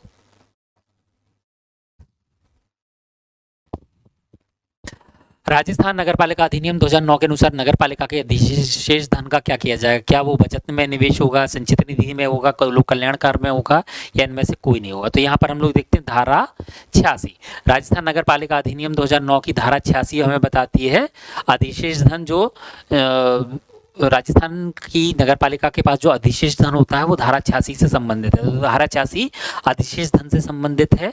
अधिशेष धन का जो भी विधान है, जो भी नियम है, वो धारा 86 में दिया। और धारा 86 में बताती है कि जो भी अधिशेष धन होगा जिसकी तुरंत आवश्यकता नहीं है उसको बचत योजनाओं में निवेश किया जाएगा। तो जो भी एक्स्ट्रा पैसा है, जो भी राजस्थान की नगर निगम के पास एक्स्ट्रा पैसा है, उसको ना तो संचित निधि में डाला जाएगा, ना लोक कल्याण में खर्च होगा। उस पैसे को उठाकर हम सीधे किसी बचत योजना में डालेंगे ताकि उस पैसे की बढ़ोतरी हो सके। ये कौन सी धारा बताती है? धारा 86। राजस्थान नगर पालिका अधिनियम 2009 की धारा 86 के अनुसार जो भी अधिशेष धन है उसका विनिधान बताया गया है। अधिशेष धन का विनिधान किस धारा में? धारा 86 में। धारा 86 का संबंध किससे? अधिशेष धन के विनिधान से। अर्थात नगर पालिका के पास जो भी एक्स्ट्रा पैसा है, जो भी पैसा होगा, वो धारा 86 के अनुसार ना तो संचित निधि में जाएगा, ना लोक कल्याण में होगा और ना राज्य सरकार के पास जाएगा। वो सीधे कहाँ जाएगा? बचत योजनाओं में निवेश किया जाएगा ताकि उस पैसे को बढ़ाया जा सके, कहीं ना कहीं उस पैसे में बढ़ोतरी हो सके। राजस्थान नगर पालिका अधिनियम 2009 के अनुसार नगर पालिका अपनी क्षेत्रीय सीमा के बाहर व्यय हेतु किसका अनुमोदन आवश्यक है? राज्य सरकार का, केंद्र सरकार का, मुख्य सचिव का कुछ तय नहीं है। तो यहाँ मैं आपको बता दूं कि अगर धारा नहीं होती तो कुछ तय नहीं होता, लेकिन यहाँ पर धारा लग रही है तो कुछ ना कुछ तय है। 3 ऑप्शन दिए हैं, राज्य सरकार, केंद्र सरकार, मुख्य सचिव। राज्य सरकार, केंद्र सरकार का कोई रोल होता नहीं, मुख्य सचिव राज्य सरकार के अंडर काम करता है। तो ये ऑप्शन सही है, हमारा सही उत्तर है राज्य सरकार। राजस्थान नगर पालिका अधिनियम 2009, राजस्थान नगर पालिका अधिनियम 2009 की धारा 88 के अनुसार राजस्थान नगर पालिका अधिनियम 2009 की धारा 83 तो राजस्थान नगर पालिका अधिनियम 2009 की धारा 83 के अंतर्गत राजस्थान नगर पालिका अधिनियम 2009 की धारा 83 के अंतर्गत अपनी क्षेत्रीय सीमा के बाहर व्यय करने हेतु नगर पालिका को राज्य सरकार का अनुमोदन आवश्यक होता है। अगर किसी भी प्रकार का कोई व्यय है और जो नगर पालिका के क्षेत्रीय सीमा के बाहर का है तो उसमें धारा 83 लागू होगी और धारा 83 के तहत राज्य सरकार की स्वीकृति आवश्यक होगी। अगर राज्य सरकार स्वीकृत नहीं देती है तो नगर पालिका अपनी इच्छा से वो पैसा खर्चा नहीं कर सकती है, तो पैसा खर्च नहीं होगा। अगला क्वेश्चन देखते हैं, नगर पालिका की सामान्य बैठक बुलाने विफल रहने पर धारा 2 के अनुसार कितने दिन में बैठक बुलाना अनिवार्य है? नगर पालिका की बैठक बुलाने में विफल होने पर कितने दिन में बैठक बुलाना अनिवार्य है? तो सबसे पहले हम देखते हैं, थोड़ा सा हम लोग इसको इस तरीके से देखते हैं कि देखिए इसका आंसर सीधे सीधे ये नगर पालिका की सामान्य बैठक बुलाने में विफल होने पर उपधारा के अनुसार 2 धारा के अनुसार कितने दिन में बुलाना अनिवार्य है। तो सबसे पहली चीज इसमें यह आती है कि हर 2 महीने में एक बैठक होती है और विशेष बैठक बुलाने के लिए जो है वो नगर पालिका के सदस्य अनुरोध देते हैं और वो बैठक 7 दिनों के अंदर बुलाना अनिवार्य होती है। 7 दिनों के अंदर बुलाना अनिवार्य होती है। अगर 7 दिनों में नहीं बुलाई जाती तो 10 दिनों में नगर पालिका अधिकारी को उस बैठक को बुलाना अनिवार्य है। धारा 2 यहाँ पर आ जाती है। तो धारा जो है वो 58, धारा 58 हमें बताती है समिति की बैठकों में अपनाई जाने वाली प्रक्रिया, यानी कि समिति की बैठकों का 7 दिन में एक बार होना आवश्यक है। इसके अलावा यहाँ पर सीधा सीधा एक चीज देखते हैं कि नगर पालिका की जो सामान्य बैठक होती है वो 2 महीने में एक बार होना, यानी साल में 6 बार होना आवश्यक है। अगर 1/3 सदस्य अनुरोध करते तो अध्यक्ष को 7 दिनों में बैठक बुलाना पड़ता। अगर वो 7 दिनों में बैठक नहीं बुलाता, विफल रहता है, यहाँ आ गया विफल रहता है, तो अध्यक्ष नगर पालिका अध्यक्ष मुख्य नगर पालिका अधिकारी उस बैठक को 10 दिनों के अंदर, उस 7 दिन के खत्म होने के बाद अगले 10 दिनों के अंदर उस बैठक को बुलाएगा। तो इसका सही आंसर क्या है हमारा? 10। अगले क्वेश्चन पर आते हैं, 110 नंबर, नगर पालिका संपत्ति। राजस्थान नगर पालिका अधिनियम 2009 का विस्तार कहाँ तक है? नगर पालिका संपत्ति नामक अध्याय का विस्तार कहाँ तक है? धारा 67 से 75, 64 से 78, 97 से 175, कुछ निश्चित नहीं है। तो यहाँ पर निश्चित है, सारा का सारा निश्चित दिखाई दे रहा है। धारा 67 से धारा 75, राजस्थान नगर पालिका अधिनियम 2009 के अध्याय नगर पालिका संपत्ति नामक अध्याय जो है वो उसका विस्तार जो है वो धारा 67 से धारा 75 तक है। धारा 67 से धारा 75 तक का संबंध कौन से अध्याय से है? नगर पालिका संपत्ति। नगर पालिका संपत्ति का संबंध किससे है? धारा 67 से धारा 75। तो 2 धाराएं यहाँ आपको दिखाई दे रही हैं, इनके बीच की सारी धाराएं आप लोग पढ़ लेना, लेकिन स्टार्टिंग और लास्ट की धारा मैं बता देता हूँ। राजस्थान नगर पालिका अधिनियम 2009 की धारा 67 बताती है नगर पालिका की संपत्ति अर्जित और धारण करने की शक्ति। नगर पालिका की संपत्ति अर्जित और धारण करने की शक्ति का संबंध किससे है? धारा 67 से। धारा 67 का संबंध किससे है? नगर पालिका की संपत्ति अर्जित और धारण करने की शक्ति से। और धारा 75 का संबंध किससे? नगरीय भूमि और संपत्तियों के अभिलेखों का मेंटेनेंस यानी संधारण से। धारा 75 का संबंध किससे? नगर पालिका की भूमियों और संपत्तियों का जो रिकॉर्ड होता है उसके मेंटेनेंस से संबंध किसका है? धारा 75 से। धारा 75 का संबंध है इनके मेंटेनेंस से। अगला क्वेश्चन है हमारा 111 नंबर, राजस्थान नगर पालिका सामान्य क्रय और अनुबंध नियम 1974 के नियम 11 के अनुसार 20,000 से अधिक और 10 लाख तक के अनुमानित व्यय वाले सामान की निविदा के प्रचार का ढंग क्या होगा? थोड़ा सा टिपिकल क्वेश्चन है, ध्यान देना। नियम 11 पूछा गया है, सीधी बात है। हम लोग पहली चीज देखते हैं, नियम 11 हमसे पूछा गया। नियम 11 के अनुसार 20,000 से अधिक और 10 लाख तक के अनुमानित व्यय वाले सामान की निविदा के प्रचार का ढंग क्या होगा? 4 ऑप्शन दिए, स्थानीय दैनिक समाचार पत्र, राजस्थान का एक प्रमुख दैनिक समाचार पत्र, पाक्षिक समाचार पत्र, विज्ञापन, इनमें से कोई नहीं। तो हम लोग देखते हैं कि सबसे पहले 20,000 से अधिक, तो हम पहले आ जाते हैं 20,000 से कम। अगर 20,000 तक का कोई सामान है, 20,000 तक का सामान है और उसके लिए कोई भी सामान क्रय करना है, विक्रय करना है, तो उसकी सामान की निविदा के प्रचार का ढंग क्या होगा? तो 20,000 से अगर कम की बात करते हैं, अगर 20,000 से कम की बात करते हैं तो उसके लिए स्थानीय समाचार पत्र आवश्यक होगा। स्थानीय समाचार पत्र किसके लिए आवश्यक होगा? ये होगा 20,000 तक के लिए। 20,000 तक के लिए, 20,000 तक के लिए तो स्थानीय समाचार पत्र होगा। 20,000 से ऊपर अगर जाता है, 20,000 से ऊपर जाता है और 10 लाख तक का आता है तो राजस्थान का एक प्रमुख दैनिक समाचार पत्र होगा। यानी यहाँ कि हमारा उत्तर तो यही आ रहा है, उत्तर हमारा यही है। अगर 20,000 से ऊपर जाता है और 10 लाख तक का आता है तो इसमें आता है राजस्थान का एक प्रमुख दैनिक समाचार पत्र। अगर 20,000 तक का है, 0 से लेकर 1 रुपये से लेकर 20,000 तक का है तो उसके लिए जो है वो स्थानीय दैनिक समाचार पत्र, मान लो जयपुर की बात है तो जयपुर का कोई लोकल समाचार पत्र में दे दिया जाएगा।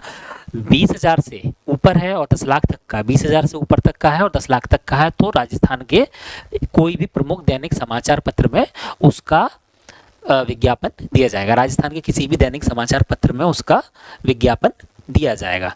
लेकिन अगर 10 लाख से ऊपर तक का है, 10 लाख से ऊपर तक का है तो किसी राष्ट्रीय समाचार पत्र, 10 लाख से ऊपर तक का है अगर सामान्य क्रय का, तो किसी प्रमुख राष्ट्रीय समाचार पत्र में विज्ञापन देना अनिवार्य होगा।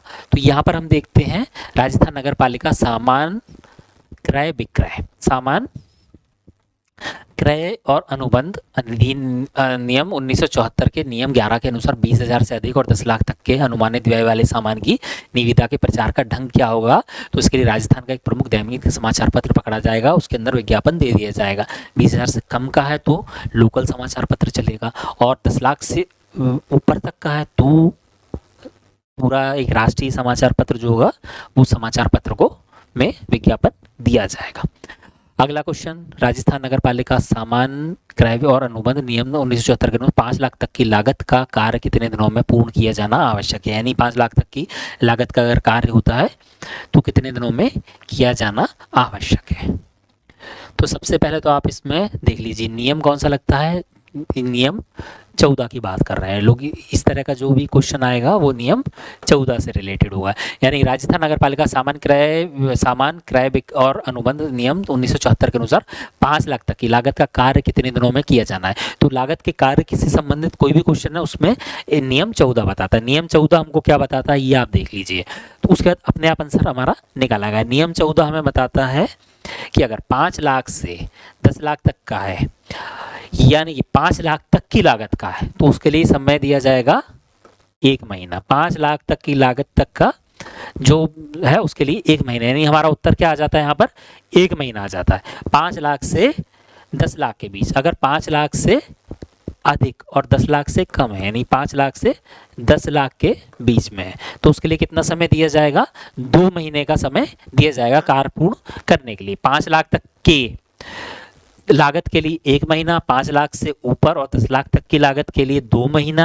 नियम कौन सा है 14। नियम 14 हमको बताता है 5 लाख तक की लागत और उसके लिए 1 महीना, 5 लाख से ऊपर 10 लाख तक की लागत के लिए 2 महीना और 10 लाख से ऊपर, 10 लाख से ऊपर का अगर है और 1 करोड़ तक का, पहले तो 10 लाख से ऊपर का है और 50 लाख तक का, सॉरी 10 लाख से ऊपर का है और 50 लाख तक का है तो इसके लिए कितना दिया जाएगा, 4 महीना दिया जाएगा। इसके लिए 4 महीना दिया जाएगा।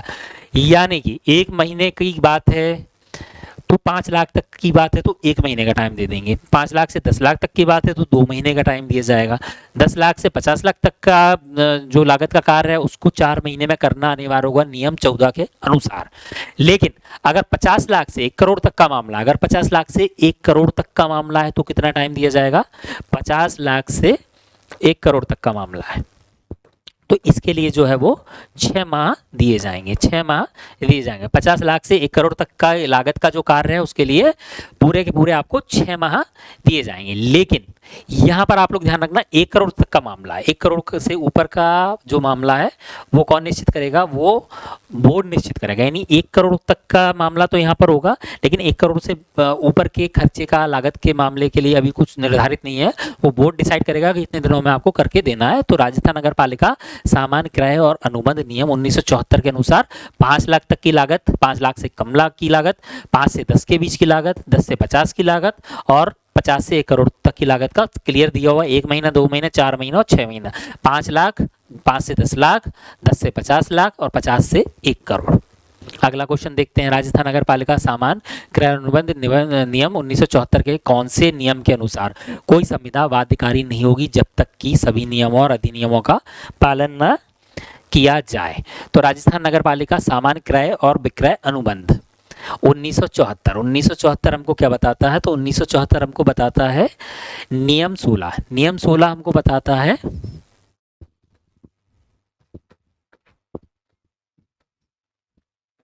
कि यदि संविदा कोई भी बाध्यकारी नहीं होगी यदि सभी नियमों और अधिनियमों का पालन न किया जाए। तो 101, 112, 41 तीनों ही गलत है, इनमें से कोई नहीं, यानी नियम 16 राजस्थान नगर पालिका सामान्य क्रय और अनुबंध का नियम नंबर 16 हमको बताता है कि कोई भी संविदा बाध्यकारी नहीं होगी। कोई संविदा बाध्यकारी तब तक नहीं होगी जब तक कि सभी नियमों और अधिनियमों का पालन इधर पर ना किया जाए। ये हमारा क्वेश्चन नंबर 13। अब हम लोग आते हैं क्वेश्चन नंबर 14 पर। राजस्थान राज्य की पहली नगर पालिका माउंट आबू वर्तमान में किस श्रेणी की नगर पालिका में आती है? बड़ा कठिन क्वेश्चन है। राजस्थान की पहली नगर पालिका, अब सबसे पहला क्वेश्चन तो ये आ गया, राजस्थान की पहली नगर पालिका कब बनी थी? 1864 में। कहाँ बनी थी? माउंट आबू में। तो राजस्थान की पहली नगर पालिका माउंट आबू वर्तमान में किस श्रेणी की नगर पालिका में आती है? तो सबसे पहले तो आप सुन लीजिए कि राजस्थान में नगर पालिकाओं की 3 श्रेणियां बना रखी है। नगर पालिकाओं की 3 श्रेणियां बना रखी है। नगर पालिका परिषद की 3 श्रेणियां बना रखी हैं। यहाँ ध्यान रखना, नगर पालिका मंडल की 3 श्रेणियां बना रखी हैं। सॉरी, नगर पालिका मंडल की 3 श्रेणियां बना रखी है, नगर पालिका परिषद या निगम की नहीं बना रखी। तो यहाँ पर द्वितीय, तृतीय और चतुर्थ 3 श्रेणियां होती हैं। द्वितीय, तृतीय और चतुर्थ, प्रथम श्रेणी नहीं है। तो राजस्थान नगर पालिका अधिनियम 2009 के अनुसार नगर परिषद की, जो नगर पालिका परिषद की 3 श्रेणियां बनाई हुई हैं। तो ये पूछ रहा है माउंट आबू की जो नगर परिषद है, माउंट आबू नगर परिषद के अंतर्गत आता है, तो कौन सी श्रेणी में है? द्वितीय में, तृतीय में है या चतुर्थ में? क्वेश्चन टफ है, अच्छा खासा टफ है। और अगर इस तरह का क्वेश्चन आता है तो हमें करने में असुविधा होगी, हम इस क्वेश्चन को शायद ना कर पाए या फिर गलत कर दें या फिर छोड़ दें। तो इसको बहुत ध्यान से देखना। तो राजस्थान में नगर परिषद के 3 भाग किए गए हैं। नगर परिषद की जो श्रेणियां हैं वो 3 बनाई गई हैं। पहली बनाई गई है द्वितीयक श्रेणी, दूसरी बनाई गई है तृतीयक श्रेणी और तीसरी बनाई गई है चतुर्थक श्रेणी। अब इस चतुर्थक में बटी हुई है, इसमें माउंट आबू जो है वो द्वितीयक श्रेणी में आती है। माउंट आबू जो है वो द्वितीयक श्रेणी में आती है। अब आपसे एक क्वेश्चन भी पूछा जा सकता है, द्वितीयक श्रेणी में कितनी नगर परिषद आती है? तो कुल मिलाकर 13 नगर परिषद जो है वो द्वितीयक श्रेणी में आती है। 13 नगर परिषद जो है वो द्वितीयक श्रेणी में आती है। राजस्थान राज्य की पहली नगर पालिका माउंट आबू का गठन हुआ था 1864 में। अब वर्तमान में नगर परिषद है, नगर पालिका परिषद है। नगर पालिका परिषद में 3 श्रेणियां बनाई है, द्वितीय, तृतीय और चतुर्थ, 3 श्रेणियों में बटी हुई। इसमें से माउंट आबू जो है वो द्वितीयक श्रेणी में आती है और इस द्वितीयक श्रेणी में कुल मिलाकर माउंट आबू को मिलाकर 13 नगर पालिका परिषद शामिल की गई हैं। 13 नगर पालिका परिषद शामिल की गई हैं। और राजस्थान में कुल कितने नगर निगम हैं? तो वो 10 नगर निगम है। कितने शहरों में? 7 शहरों में। 7 शहरों में 10 नगर निगम है। तो ये था हमारा क्वेश्चन नंबर 114। 114 क्वेश्चन थोड़ा सा टफ था। अभी तक के जितने भी हमने पेपर किए उसमें मुझे ये टफेस्ट क्वेश्चन लगा और ये क्वेश्चन आ सकता है, इस तरह के क्वेश्चन आ सकते हैं। तो इनको आप लोग बहुत ध्यान से देखना। अगला क्वेश्चन हम लोग देखते हैं, निम्नलिखित में से कहाँ नगर परिषद नहीं है? नागौर, अलवर, अजमेर, इनमें से कोई नहीं। राजस्थान नगर पालिका अधिनियम 2009 के अनुसार देखिए, राजस्थान के 10 नगर निगम है 7 शहरों। उन 7 शहरों में एक अजमेर भी आता है। अजमेर में क्या है? नगर निगम। तो नागौर और अलवर में क्या है? नागौर और अलवर में नगर परिषद है। नगर परिषद की कुल संख्या कितनी है? 36 है। 36 नगर परिषद है। उसमें से देखिए, राजस्थान नगर पालिका में राजस्थान में कुल नगर निगम है 10। कुल 10 नगर निगम है, 36 नगर परिषद हैं। 36 नगर परिषद है। उन 36 नगर परिषद में से एक नागौर में भी है और एक अलवर में भी। एक नागौर में है और एक अलवर में है। इसके अलावा अभी हमने देखा था कि राजस्थान की पहली नगर पालिका माउंट आबू, वो भी नगर परिषद के अंतर्गत आती है। तो कुल 36 नगर परिषद हैं, 10 नगर निगम है। 10 नगर निगम और 36 नगर परिषद। अब अजमेर की बात करते हैं। अजमेर क्या है? अजमेर नगर निगम है। अजमेर की वर्तमान मेयर कौन है? अजमेर की वर्तमान मेयर पूछा जा सकता है। तो अजमेर की वर्तमान मेयर जो है वो ब्रजलता हाड़ा है। ब्रजलता हाड़ा अजमेर की वर्तमान महापौर है। अजमेर की वर्तमान महापौर कौन है? ब्रजलता हाड़ा। तो निम्नलिखित में से कहाँ नगर परिषद नहीं है? तो नागौर अलवर में नगर परिषद है, अजमेर में नगर परिषद नहीं है, नगर निगम है। 10 नगर निगम में से एक नगर निगम जो है 7 शहरों में अजमेर में है, और यहाँ की मेयर जो है वो ब्रजलता हाड़ा। एकदम करेंट का क्वेश्चन है, पूछा जाने की संभावना, इसलिए मैंने ये नाम डाला है। अगला क्वेश्चन हम देखते हैं। अगले क्वेश्चन में हम लोगों को नजर आ रही है कुछ योजना। 2 अक्टूबर 2014 को कौन सी योजना प्रारंभ हुई? 2 अक्टूबर सन 2014 को ए और बी दोनों प्रारंभ हुई, इनमें से कोई नहीं हुई है, एक हुई। तो इंदिरा रसोई योजना प्रारंभ हुई थी 20 अगस्त सन 2020 को। तो दोनों ऑप्शन तो हमारे गलत हो जाते हैं, ये तो हमें रटा होना चाहिए। तो स्वच्छ भारत मिशन जो है 2 अक्टूबर सन 2014 को स्टार्ट हुई थी, जबकि इंदिरा रसोई योजना 20 अगस्त सन 2020 को स्टार्ट हुई। 20 अगस्त सन 2020 को कौन सी योजना स्टार्ट हुई? इंदिरा रसोई योजना। इंदिरा रसोई योजना 20 अगस्त सन 2020 को स्टार्ट हुई। इसका नारा क्या दिया गया? इसमें नारा दिया गया कोई भूखा ना सोए। इसमें पहले बजट कितना था साल भर का? इसमें पहले बजट था 100 करोड़।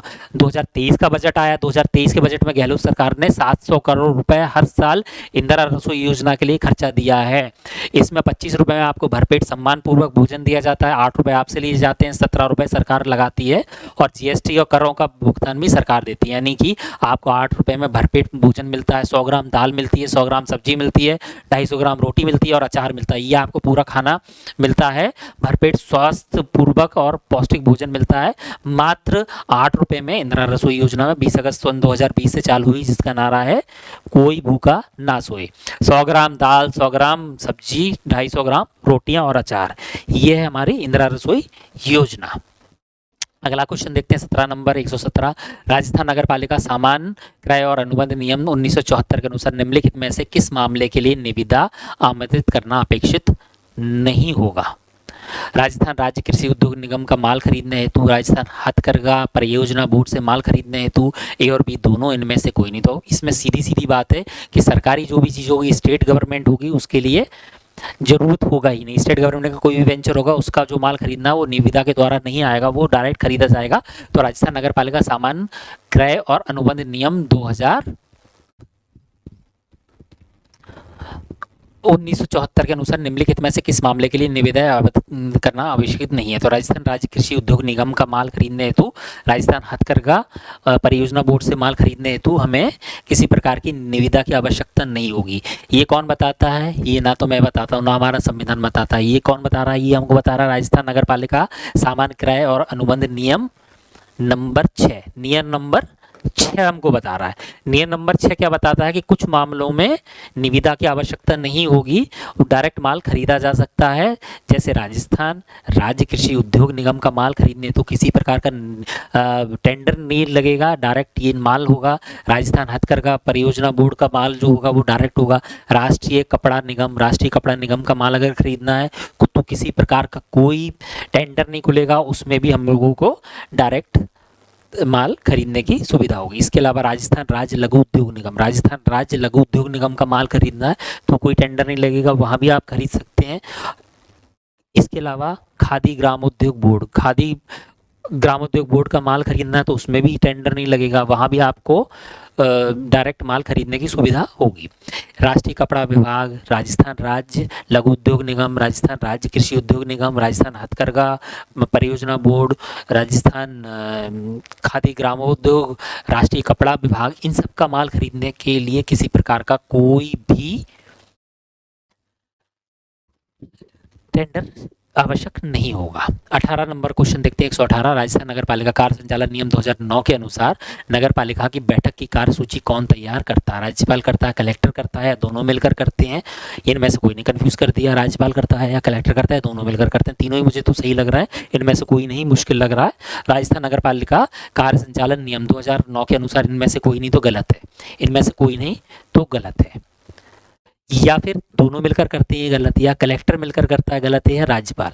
अब दोनों ही चारों ही ऑप्शन यहाँ कंफ्यूज कर रहे हैं, तो यहाँ मैं आपको बता देता हूँ राज्यपाल का इसमें कोई रोल नहीं होता है, इसको तो आप हटा ही दे। कलेक्टर को का कोई रोल नहीं होता, हटा दें। दोनों मिलकर करते नहीं होता, इनमें से कोई नहीं यहाँ पर ऑप्शन हमें सही दिखाई दे रहा है। यानी कि नियम 5 बताता है, नियम 5 राजस्थान नगर पालिका कार्य संचालन नियम 2009 का नियम 5 तो ध्यान रखना आप लोग, नियम 5 राजस्थान नगर पालिका कार्य संचालन नियम 2009 का नियम 5 हमको क्या बताता है कि नगर पालिका बैठक की कार्य सूची कौन तैयार करता है। तो कार्य सूची तैयार करने की जो जिम्मेदारी तो वो होती है मुख्य नगर पालिका अधिकारी। मुख्य नगर पालिका अधिकारी कार्य सूची तैयार करता है,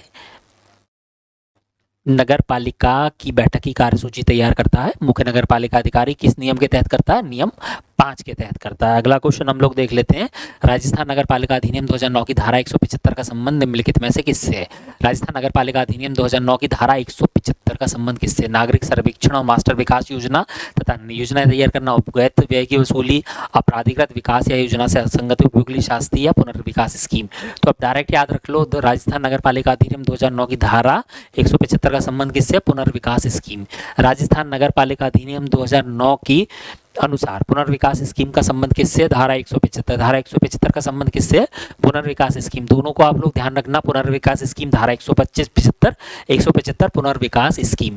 यानी कि अगर नगर पालिका को लगता है कोई क्षेत्र में बहुत ज़्यादा अधिक स्वास्थ्य के प्रतिकूल स्थितियां हैं, पानी साफ नहीं है और वहाँ पर विकास योजना जो है पर्याप्त नहीं है, तो पुनर्विकास योजना उस इलाके में धारा 175 के अनुसार दी जा सकती है। यानी अगर नगर पालिका को ये लगता है कि इस क्षेत्र में खराब भवन है, टूट सकते हैं, लोगों की जान माल को खतरा है, स्वास्थ्य सही नहीं है, भवनों के पुनर्निर्माण की जरूरत है, बाकी स्वास्थ्य की दृष्टि से भी ये जगह सही नहीं है, पानी भी सही नहीं आ रहा, बाकी कई चीज़ें ऐसी हैं, तो धारा 175 का प्रयोग करते हुए वहां पुनर्विकास स्कीम लागू की जा सकती है। लास्ट क्वेश्चन देखते हैं, योजना के पुनरीक्षण का संबंध इस अधिनियम की किस धारा से है? धारा 134, धारा 162, धारा 165, धारा 178। राजस्थान नगर पालिका अधिनियम 2009 की किस धारा से संबंध है? तो धारा 165। धारा 165 पहले तो हम आंसर देख लेते हैं इसका। धारा 165 योजना के पुनरीक्षण का संबंध इस अधिनियम की किस धारा से? तो धारा 165 का संबंध किससे? योजना के पुनरीक्षण। योजना का पुनरीक्षण का मतलब ये हुआ कि यदि राज्य सरकार चाहे तो किसी भी नगर पालिका की किसी योजना का 10 साल बाद पुनरीक्षण कर सकती है। किस धारा के तहत? धारा 165 के तहत। धारा 165 के तहत राज्य सरकार यदि चाहे तो नगर पालिका की किसी भी कार्यरत योजना जो चल रही है वर्तमान में, उसका 10 वर्ष बाद पुनरीक्षण कर सकती है। इसके लिए उसको कौन सी धारा इस्तेमाल करनी होगी? धारा 165। धारा राजस्थान नगर पालिका अधिनियम 2009 की धारा 165 बताती है कि 10 साल बाद राज्य सरकार किसी भी योजना का पुनरीक्षण कर सकती है, धारा 165 के तहत। अब धारा 178 भी दिखाई दे रही है, तो धारा 178 का संबंध किससे है? योजना का व्यापकत होने। नहीं, कोई योजना अगर व्यापकत हो जाती, लैप्स हो जाती है, तो धारा 178 वहाँ लगाई जाती है। धारा 162 भी दिखाई दे रही है, इसका है योजना का में कोई भी मॉडिफिकेशन करना है, अगर योजना में कोई भी चेंज करना है योजना लागू होने के बाद, तो धारा 162 का उपयोग किया जाता है। अब धारा 134 भी आप लोग देख लो, धारा 134 राजस्थान नगर पालिका अधिनियम 2009 की धारा 134। धारा 134 बताती है कोई भी संपत्ति जो कुर्क की गई है, जो संपत्ति जिसको सीज किया गया है, कुर्क किया गया, उसके विक्रय के संबंध में जो भी प्रावधान है वो है धारा 134। लेकिन हमारा आंसर क्या है? धारा 165 योजना के पुनरीक्षण का संबंध जो 10 साल बाद राजस्थान सरकार कर सकती है अपनी नगर पालिका के कार्य